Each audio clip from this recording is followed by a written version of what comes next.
Hey guys, thanks for popping in to Pause for a Moment of Science, and we are going to slide into our water cycle and weather unit by continuing our study of convection. The last time we were together, we talked about how we have to study hot air and cold air, but because it's invisible, it's very hard to see. And lucky for us, water reacts in most ways that air will, especially when it comes to temperature. So I have an experiment that will demonstrate convection using liquids.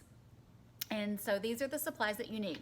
You need a large clear container, and I just have tap water in it, a piece of plastic wrap, a smaller glass, very heavy glass, red food coloring, a rubber band, and in the floor you can't see it, but I have ice and I have hot water. Oh yeah, and some really cheap school paper towels in case we make a mess.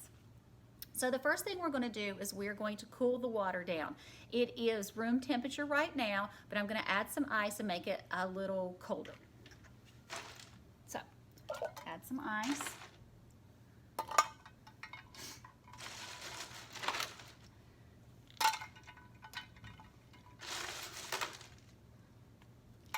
And then stir it with a spoon.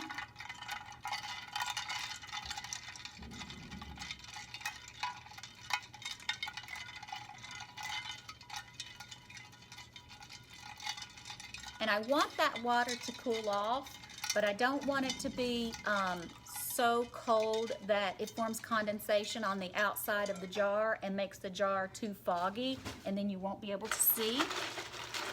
So we're just going to cool it off a little bit at a time so that we don't get it too cold. I think that's probably pretty good though.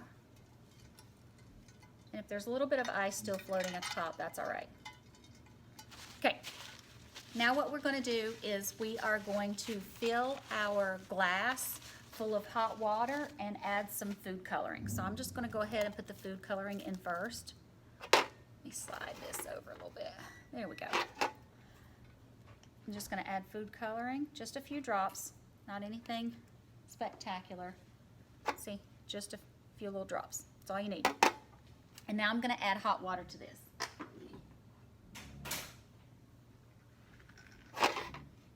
Sorry, everybody keeps coming in because I have microwaves in my classroom, and clearly it's lunchtime.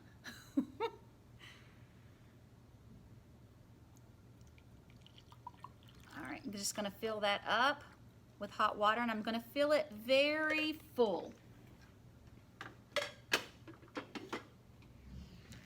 All right, now what I want to do is I want to cap that hot water off. So I'm going to place plastic wrap over.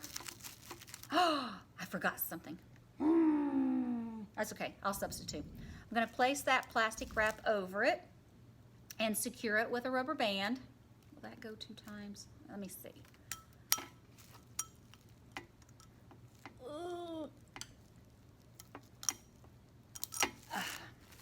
And then I'm going to drop this really hot water down into this really cold water, and then we'll watch convection.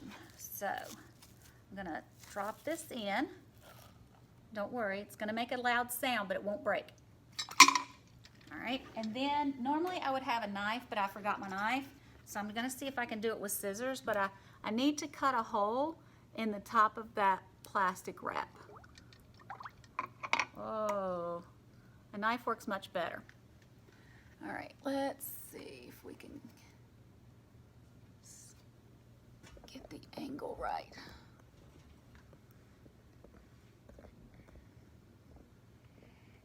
Oh, there's a glare.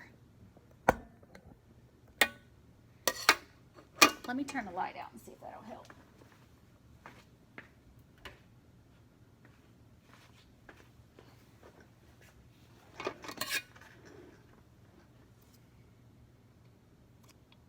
There.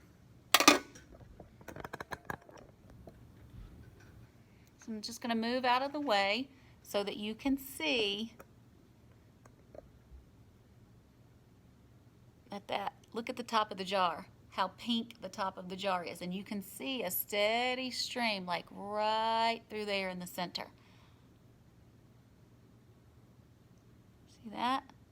All the hot, even though we put the hot in the bottom of the jar, it's going to the top of the jar because heat rises. And if I pan back, you can see a huge difference in this part and this part. And if you could feel it, you would see that this part right here is very cool to the touch, and up at the top it's much, much warmer to the touch.